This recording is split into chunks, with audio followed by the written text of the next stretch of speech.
Okay, baiklah. Hai guys. Okay, hari ini kita akan belajar tajuk seterusnya dalam topik lakaran, iaitu pemilihan lakaran produk terbaik berdasarkan elemen reka bentuk dalam buku teks muka surat 93. Okay. Dan kita akan belajar juga pada hari ini iaitu tentang bagaimana untuk membuat penilaian maklumat yang ada pada lakaran yang dipilih. Okay, dan juga penambahbaikan pada lakaran yang dipilih. Okay. Okay, baiklah. Jadi untuk hari ini, berdasarkan buku modul pelajar, boleh buka muka surat 37. Di mana saya pasti pada PDP yang lepas, pelajar telah membuat lakaran. Di mana saya telah memberikan beberapa latihan lakaran dan pelajar telah menghasilkan lakaran. Bagi yang dah berjaya hasilkan, tahniah saya ucapkan. Bagi pelajar yang belum, sila hantarlah. Sila hasilkan dan hantar. Berdasarkan modul muka surat 39, diberikan satu lakaran gelas. Jadi berdasarkan lakaran gelas, berdasarkan rajah tersebut, kamu dikehendaki melukiskan lakaran lain yang sesuai untuk projek reka bentuk tersebut. Di mana tema yang diberi ialah gelas ataupun cawan. Jadi untuk lakaran 1 dan lakaran 2 ni, kamu fikirkan apakah bentuk gelas ataupun bentuk cawan yang sesuai yang boleh kamu lukis. Macam contoh saya berikan, satu ialah gelas, cawan biasa. Satu lagi cawan berserta dengan alasnya.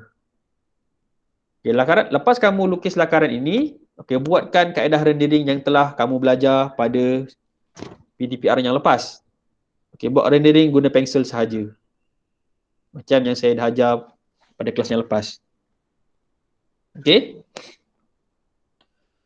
Seterusnya, setelah kamu hasilkan dua lakaran, kamu akan menganalisis rupa bentuk lakaran.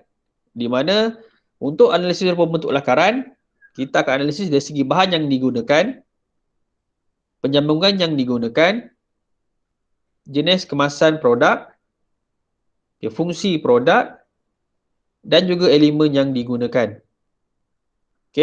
Sebagai contoh, tadi kita ambil tema cawan ataupun gelas. Jadi bahan yang digunakan. Jadi kamu tuliskan di sini apakah bahan yang digunakan untuk menghasilkan gelas ataupun cawan. Sama ada kaca atau plastik. Penyambungan yang digunakan. Kaedah penyambungan maksudnya macam mana dia bercantum. Untuk kaedah penyambungan, ni kamu tuliskan.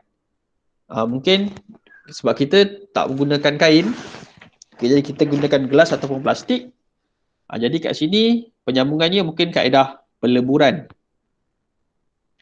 Jenis kemasan produk. Maksudnya kemasan tu ialah produk ni akan dibuat kemasan bagaimana. Kemasan menggunakan pelbagai warna sebagai contoh. Fungsi produk maksudnya apakah fungsi cawan tersebut dan juga apakah elemen yang digunakan. Kalau kita lihat kat sini, dia ada banyak elemen lah. Garisan, rupa, bentuk. Itulah antaranya. Kemudian, pada buku modul muka surat 40. Pelajar boleh buka buku modul muka surat 40. Di mana berdasarkan lakaran yang anda pilih, lukiskan penambahbaikan produk tersebut. Maksudnya berdasarkan dua lakaran yang kamu dah lukis pada muka surat 39. Kamu pilih satu lakaran.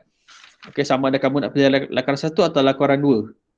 Pilih satu lakaran dan lukiskan besar-besar pada muka surat 40. Setelah siap lukis, kamu buat rendering dia. Dengan menggunakan pensel cukup. Kemudian kita teruskan dengan tujuan penambahbaikan. Di mana tujuan penambahbaikan ada 4. Yang pertama ialah untuk memenuhi cita rasa pengguna terkini. Maksudnya kalau sekarang kamu sebagai seorang pereka bentuk, lakaran ataupun produk yang kamu akan hasilkan mestilah memenuhi cita rasa pengguna terkini. Di mana pengguna sekarang tak sama macam pengguna dahulu. Di mana pengguna mengikut trend semasa. Okey. Kemudian lakaran hendaklah mengikut kehendak pasaran semasa dan juga dapat menyaingi produk yang ada dalam pasaran. Okey, maksudnya dari segi lakaran akan sentiasa berubah, produk itu akan sentiasa berubah. Jika hari ini bentuk cawan ni bentuk dia begini, mungkin dalam masa 10 tahun bentuk itu akan berubah. Okey.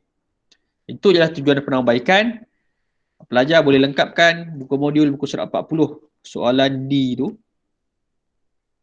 Okay, kemudian pada buku modul buku surat 41, okey, itu ialah borang penilaian pelanggan di mana setelah pelajar menghasilkan lakaran yang betul dan juga 2 lakaran dalam muka surat 39, okey, di mana borang penilaian pelanggan ni ialah satu borang yang akan dinilai oleh pelanggan kamu.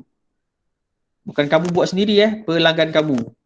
Okay, jadi dalam keadaan sekarang pelanggan kamu yang ada di rumah, mungkin kamu boleh minta mak atau ayah, abang atau kakak untuk nilai kamu punya lakaran yang ada dalam muka surat 39 tu, yang 2 ini.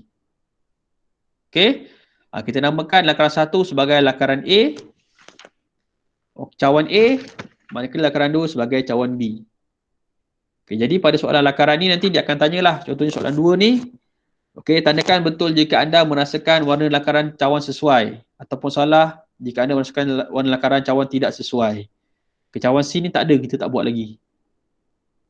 Okey. Jadi yang ada cuma cawan A dan cawan B saja. Lengkapkan. Minta bantuan daripada ahli keluarga sebagai pelanggan kamu. Okey, kemudian lihat buku modul muka surat 42. Okey, di mana telah diberikan jadual. Okey, jadi untuk atas ni kamu lukiskan lakaran produk sama seperti yang kamu lukis pada muka surat 39.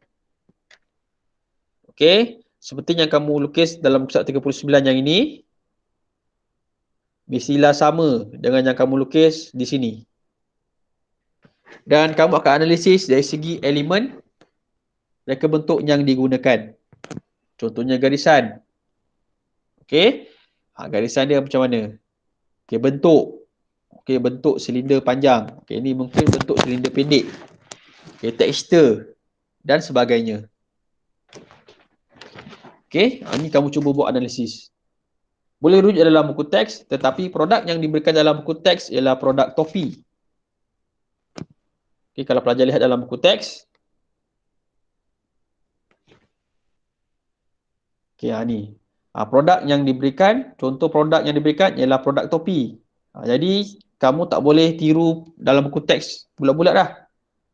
Kena ubah sikit dah. Itu dia. Okey. Okey, setelah pelajar siap muka surat 42, okey, yang last sekali, okey, iaitu pada muka surat 43, di mana pelajar melukis, okey, mereka bentuk cawan yang telah diubah suai. Siap dengan warna dan juga kaedah rendering yang menarik. Okey, sebagai contoh, pada muka surat 40 tadi kita lukiskan cawan ni kan. Cawan ni kosong aja. Okey. Tapi pada muka surat 43 kita dah tambahkan corak dan juga warna yang menarik. Okey. Jadi itu ialah pembelajaran kita pada hari ini. Di mana dalam tajuk ini seperti yang saya cakap, pelajar kena banyak buat lakaran. Okey, di mana bila kamu masuk tajuk di tingkatan 2 ataupun di tingkatan 3, lakaran ini merupakan satu perkara yang sangat penting. Setiap tajuk ada lakaran. Okay? Alright guys. Kita jumpa lagi.